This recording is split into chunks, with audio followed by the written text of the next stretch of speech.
Oluvannyuma lwa Pulezidenti Museveni okulaba obutambi bungi obutambula ku social media naddala obwa ku TikTok, Pulezidenti Museveni asazeewo asisinkane omukulu Alien Skin ekimenke kino omukulembeze w'eggwanga Gen. Kaguta Museveni asazeewo asisinkane Alien Skin oluvannyuma lwa konsaati ye. Pulezidenti Museveni jjukira nti ali mu kutya nti amaanyi Alien Skin g'ayina oluvannyuma lw'okulaba obutambi obwo bw'olaba ku social media, nawupostinzeeko ku mukutu gwa Baby Television Uganda, osobola obunoonyaako awo.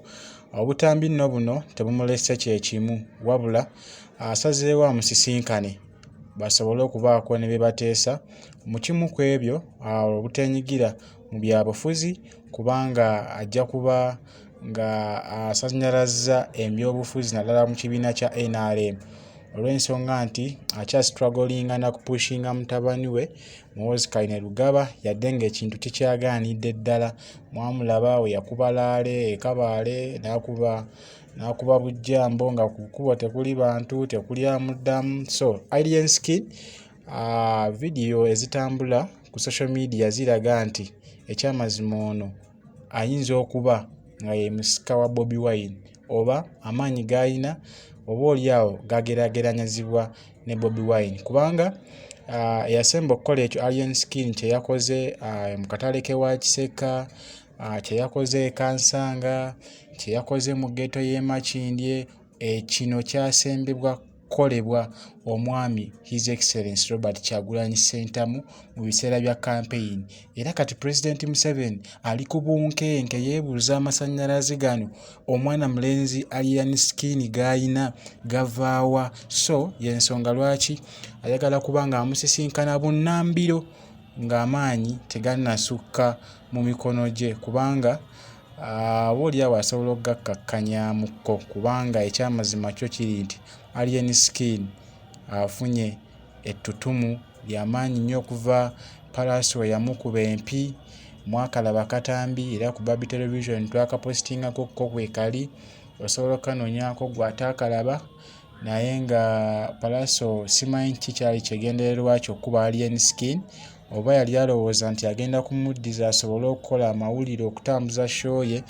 Yali ategese already erugogo, naye nga kyagenda bubi.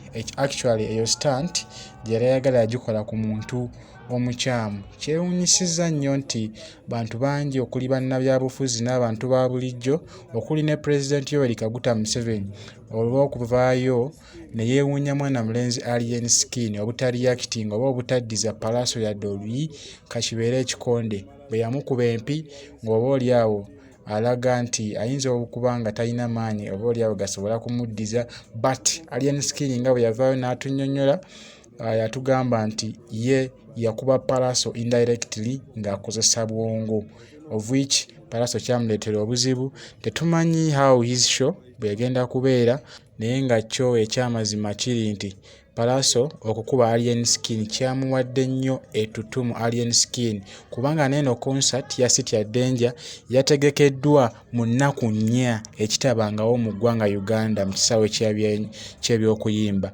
So kati eno show ya City ya Danger ekoze ebyafaayo, abantu bagiyingidde dda batandise dda okuyingira ssaawa 4. It's gonna be massive.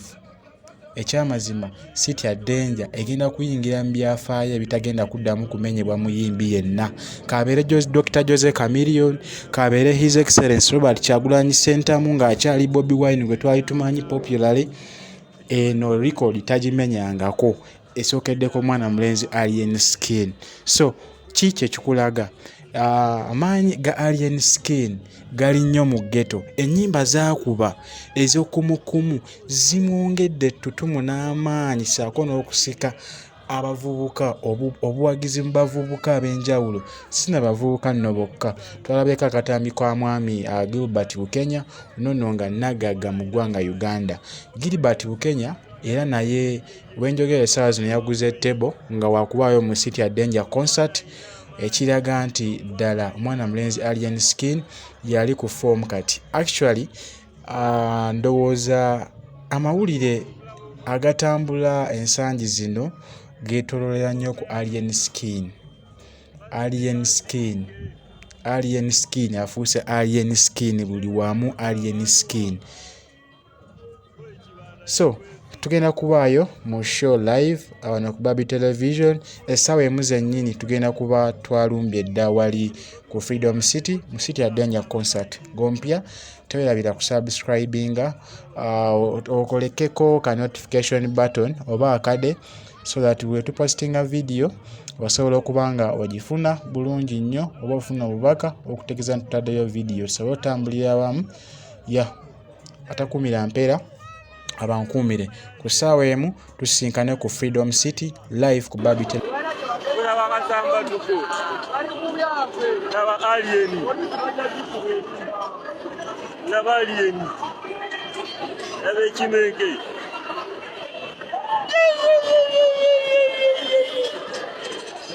Bago bamugobe bamba bantu bana ibandi abana ba